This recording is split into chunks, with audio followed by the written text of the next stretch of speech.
orang-orang yang stop belajar itu yang paling nyebelin, yang ngerasa paling pintar. Dan gue tuh kayak, aduh gue nggak mau banget nih jadi kayak gitu. Cara paling efektif untuk aku belajar itu di kuliah dan di sekolah SMA gitu ya.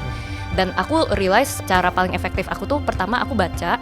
Jadi aku lebih nyantol sebenarnya baca. Abis itu aku harus tulis tangan kalau mau nyantol banget. Aku ringkasin ulang lah apa yang aku baca atau pelajarin. Abis itu aku ajarin orang. Semua orang pernah belajar dari SD, SMP, SMA sampai kuliah, bahkan sampai bangku dia berkarir. Tapi gimana caranya kita belajar, cara belajar? Ya, menurut aku pertama udah pasti kita harus sering belajar. Karena kalau jarang belajar ya kita nggak ada datanya nih. Gue belajar paling efektif yang mana. Jadi keseringan belajar itu akan ngasih kita data point juga. Oh ternyata metode belajar yang paling nempel itu kayak gini. Oh ternyata kalau gue belajar soal topik ini lebih gampang nih masuknya. Oh ternyata level belajar gue udah segini gitu. Jadi keseringan belajar itu tuh data point yang penting. Jadi yang pertama, yang kedua juga obviously eksperimen. Ada metode banyak banget yang kayak tadi aku bilang. Cobalah baca buku sambil dengar musik. Versus cobalah baca buku dengan nggak dengerin musik, bener-bener hening gitu. Atau denger musiknya ada yang instrumental, ada yang jeduk-jeduk, ada yang sambil orang nyanyi pakai lagu apalah gitu. Nah itu coba dilihat lebih masuk yang mana gitu. Terus abis baca buku pun tuh orang macam-macam kan metodenya. Ada yang fast reading yang dimana dia skim dulu semuanya, abis itu dibaca ulang lagi lebih satu-satu, abis itu dibaca ulang lagi di highlight. Itu katanya langsung nempel banget tuh. Ada orang yang sekali baca ya udah word for word semua.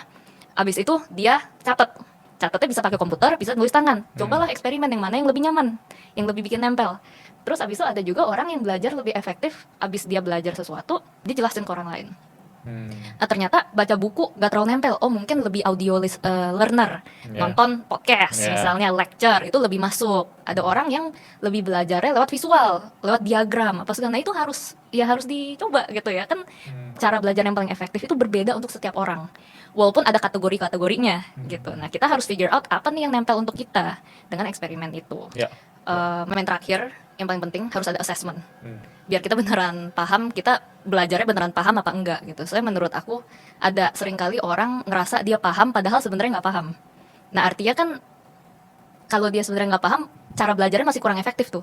Tapi secara emosional dia ngerasa udah paham. Nah makanya perlu external assessment yang beneran nguji yang kita pelajarin beneran dipahami apa enggak, dan itu akan nge-feedback oh artinya proses belajarnya efektif atau enggak. Makanya menurut aku emang penting banget kalau figuring out cara belajar paling efektif kita tuh di sekolah sih. Karena di sekolah itu ada ujian, ada skripsi, ada PR, ada diskusi, ada tugas sekolah, ada paper gitu ya, ada